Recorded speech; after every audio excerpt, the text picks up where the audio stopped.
तो दोस्तों फरिश्ता, जिसके प्रोड्यूसर एस रेड्डी और डायरेक्शन लाल बाबू पंडित किए हैं, जिस फिल्म में रोल किए हैं खेसारी लाल यादव, मेघाश्री और भी एक्ट्रेस है, उस फिल्म का ट्रेलर जो आप लोग काफ़ी वेट कर रहे थे, तो आज इस वीडियो में आप लोग जान पाइएगा कि फिल्म फरिश्ता का ऑफिशियल ट्रेलर कब आप लोगों को देखने को मिलने वाला है।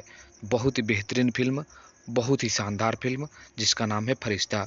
उससे पहले आप लोगों को बता दूं कि 11 नंबर पर ट्रेंड कर रहा है मुर्गिया तसली में बनी। अभी तक नहीं देखे हैं तो सारेगामा हम भोजपुरी पर जाकर देखिए। कमाल का गाना है, 3 मिलियन क्रॉस हो चुका है। अब हम लोग बात करते हैं फरिश्ता, जो बहुत ही बेहतरीन, बहुत ही शानदार, जिसका ट्रेलर आप लोग वेट कर रहे हैं। तो आप लोगों को बता दूं कि इस फिल्म का ट्रेलर आप लोगों के बीच 11 फरवरी को रिलीज़ किया जाना है। जी हाँ दोस्तों, 11 फरवरी को इस फिल्म का ट्रेलर आप लोगों के बीच रिलीज़ किया जाएगा वेब म्यूजिक के ऑफिशियल यूट्यूब चैनल के माध्यम से।